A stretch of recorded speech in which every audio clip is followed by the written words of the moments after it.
what's going on, guys? It's Ralph with Pondscapes coming at you with another video. We are currently in Cave Creek, Arizona, working on a pondless waterfall that will incorporate a small stack slate urn. So we're in a brand new backyard. We've got nothing but a blank canvas, recently constructed home, beautiful home in a beautiful area. And just look at that view out there behind me. So we've got really nothing to be concerned about.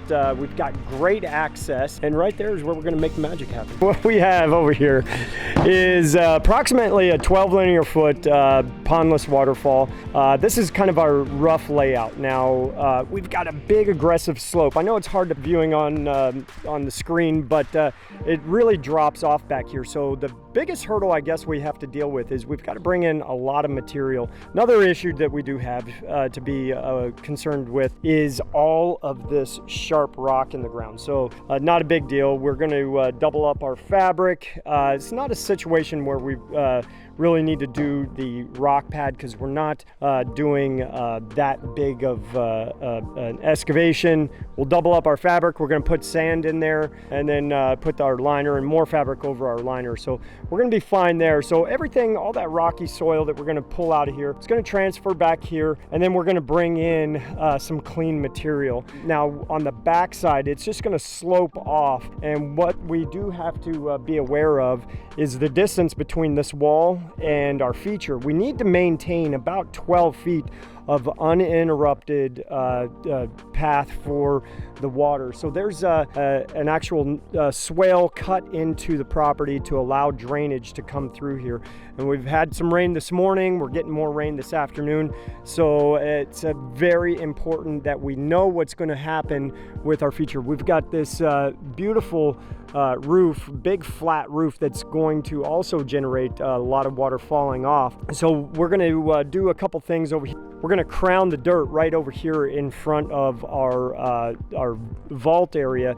So when water does run off that roof, it'll kind of pitch around and go around that. So uninterrupted space back here. We're going to jack this up. We're going to put some big, beautiful boulders, and we're going to incorporate a stack slate urn into the mix in this water feature. So stick around because these guys are about to make some magic happen.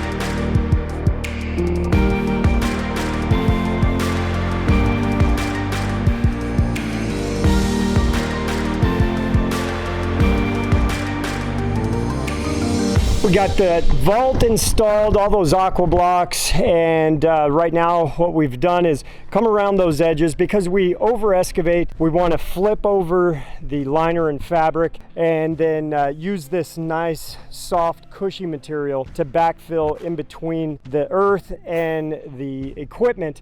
So we have a nice tight fit, but not real sharp and jagged like the natural terrain. Once we get all this set up, it's kind of getting to the end of the day. So what we got to do is plan for the potential rain that is happening right over there. So what we have, we're going to just do a mound of dirt right here. That way, if it comes off this roof, it'll hit that mound, go around the edges, not really bother us on the inside. You see over here we got those 2 loads of quarter minus brought in. We've got a few more to bring in because I really want to pronounce this mound out to the sides, and we want to taper down nicely off to the back, keeping in mind that we want to make sure we don't get any closer than 12 feet to that wall. So more material to come tomorrow, along with, Blake, our favorite thing, boulders. Yeah. All right, guys, so it is coming. I promise you, and that's the reason why we're doing this mound right here. Perfect example. This rain is falling off of the roof right now. It's going to go that way. And what would happen in this scenario, if it really wanted to do us dirty, is that water would go under our liner that's under those aqua blocks, and it could heave up those aqua blocks. So we've had that happen before. So doing this is just cheap insurance. Even if it comes down just a little bit and we move that tomorrow, it's better than fixing that mess tomorrow.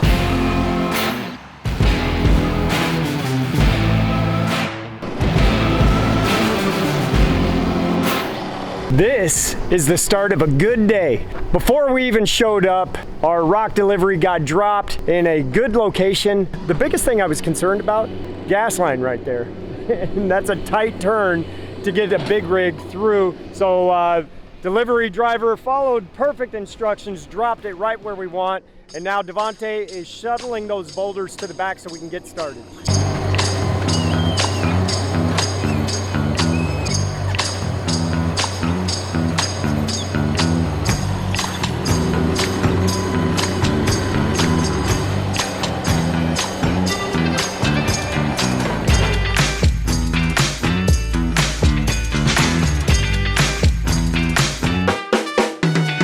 Okay, we are getting everything staged. Devontae is bringing those boulders back, and Ryan and Blake are working on that plumbing line for the auto leveler. So we've got that run all the way down, buried. It goes to around the corner of the house. And what we're going to do right here is install a 1/2-inch bulkhead fitting. So this 1/2-inch bulkhead fitting, that is going to go in there.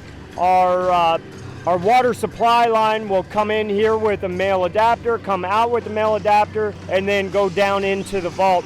And then we've got that 2-inch bulkhead fitting that will secure that liner to our pump vault and then run out to our spillway on the inside connecting to our pump. Now the future plan is to have paver extension coming off of this existing patio and bring that right up to the end of that stream. So what we're going to do is we're going to situate some rocks with the idea in mind, these pavers getting extended out and cut around them. So what we did is we set our benchmark. We put our laser to the elevation of these pavers, and our aqua blocks are 4 inches below that. So that gives that water level pretty close to the elevation of the pavers. So when you're looking through the house, you see that bottom drop of water kind of almost level with the patio, sinks into the ground, recirculates. It's a really cool look. I like that. And then we'll do a little bit of a cobble wash in the front and have some nice big flat boulders on the front that those pavers can marry right into.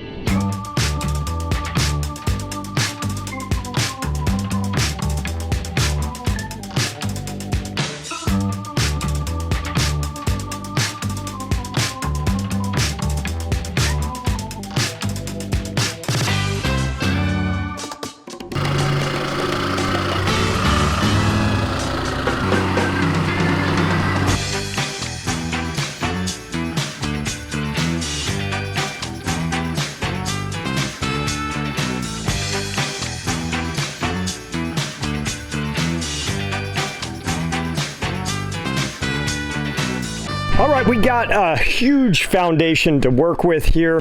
So the guys brought in even more quarter minus and backfilled it, compacted. We've got boulder retention over there. It gives you an example of how we keep that soil or quarter minus from continuing and hitting on top of either a tree, shrubs, landscaping. So we'll bring in some more to slope that off a little more gently in the back. But right there's our line indicating where our water will start. And we've got our urn pretty much in place. We're gonna adjust it a little bit, but I'm coming up with a plan of how we're gonna run that plumbing to that. And I would like there to be some splash zone around the urn, and we'll seal this up so when the water comes out, it can hit here and then go around and go through that little choke point right there and create some thick, heavy water. But we're gonna start turning. So what we wanna do is drop a rock or two here and here to get that water to turn and come from this direction.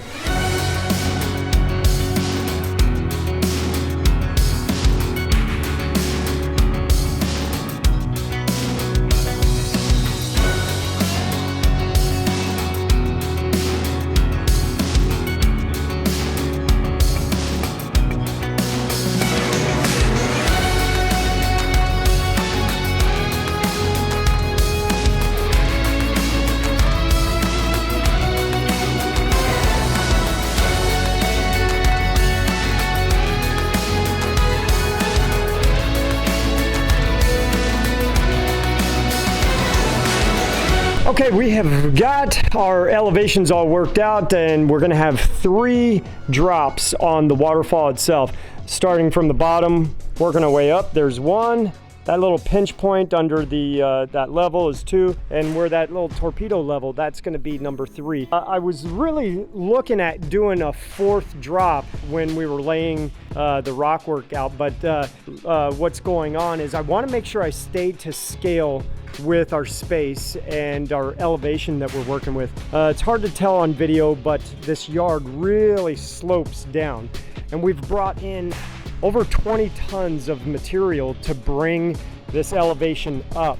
And if I added another drop, meaning elevation, to create another spill, then that's that much higher that we have to go. And what I don't want to do is create that volcano look. You can kind of see this slope coming off that back. We're still going to add a little more material, a couple accent boulders, but if I go up any higher than that, then that means that's going to be a more aggressive downhill slope, not really look natural. And on the sides, we're gonna float this out on either side to, again, keep that natural appearance to where it doesn't look so much like a big mound. So we'll have boulders peppered out away from the feature, kind of painting away. So that's why we're not gonna go with a 4th drop. But with that urn bubbling and those 3 spills with that 9 PL pump, we are going to be rocking through here with water. So we definitely are achieving the sound that we were looking for and the look. So different viewing points in this beautiful little sitting area. You've got 2 of the lower spills, and of course the urn. And then from this outdoor kitchen table setting, you've got a really cool look of the urn and the very top drop. So we're achieving what we were set out for. So all we gotta do is finish rocking.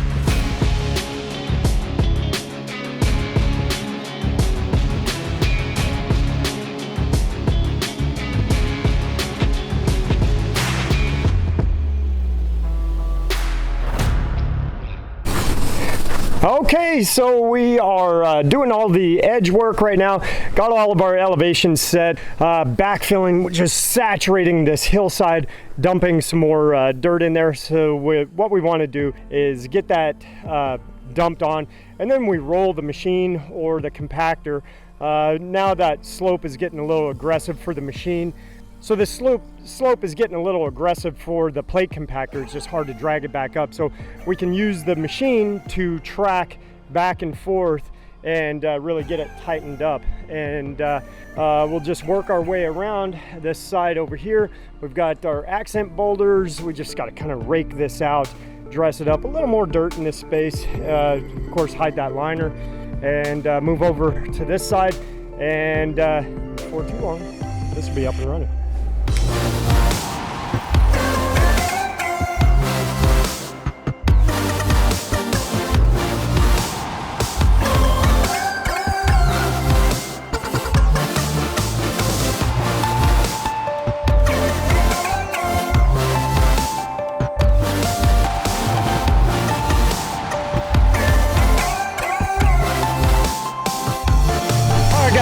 to show you something when it comes to bibbing these levels here. So you can see this one is all done. We've got our foam sprayed into place, and then I was a little bit late on this. It's not laid down, you know, perfect, but it's going to be covered with rock, so it's not an issue, and it's all pressed in there. But here is the next level. So what we've got to do in this warmer climate, it's still in triple digits. That sun is just really intense. So when I spray that foam, sometimes you can see right here, it started to get real shiny. What we do is we'll take our garden hose, and I've got to spray it a little bit, and I just do just a little bit of a mist on there, and that gets that outer layer of this foam kind of crusted, if you will. And then the coolness of that outer shell, it actually goes through the rest of the foam, helps the foam cure. So in this hot climate, I found that this works the best for us. And you've got all of these joints that are ready to get pressed in. So by doing that little bit of water treatment, it really helps it out. And you can see how I'm pressing in, and that foam is kind of pushing out, but also settling down. So all the way under here, there's foam. So I'm just kind of pressing that in, and basically what happens is this liner gets hugged by that foam. And that's how we do our bibbing here. So now that this is all getting pressed in, that's going to seal up nice and tight and keep that water on top versus going through all these cracks.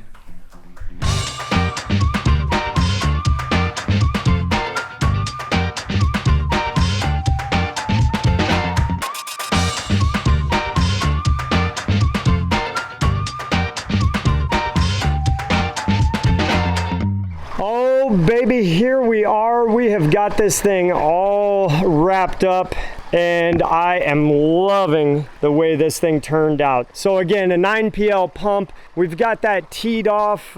We've got our 2-inch ball valve right here in the back of the spillway. Spillway is nice and camouflaged. And then right under some of this gravel right here, we've got a 1-inch ball valve that goes under all of our bibbing and everything to that small stack slate urn, which that thing could really flow a lot more than it is right now. So tons of available water pressure to really get that thing jacked up. But of course, we want to invite those hummingbirds and small birds to come over here and take drinks, which we've already witnessed the hummingbirds flying around and checking it out, and the butterflies. So cool to see that. If you build it, they will come, I promise you. So we've got some plants in here. We've got some moneywort or bacopa, some corkscrew rush or horsetail rush, African iris. We've got another rush up there, rain lily, and some creeping jenny right there. I love this little side horsetail section right there. Just helps widen out the feature, makes it look that much more grand. Underground, we have those 8 small aqua blocks, again being powered by that Aquascape 9 PL pump, pushing roughly about 7,000 gallons per hour through this. And there you have it, another one in the books. You guys know the drill already. I don't have to tell you to like, comment, subscribe, share, tell the world about what we're doing here in Arizona. I appreciate you watching this video. I can't wait to see you on the next one. Have a good one.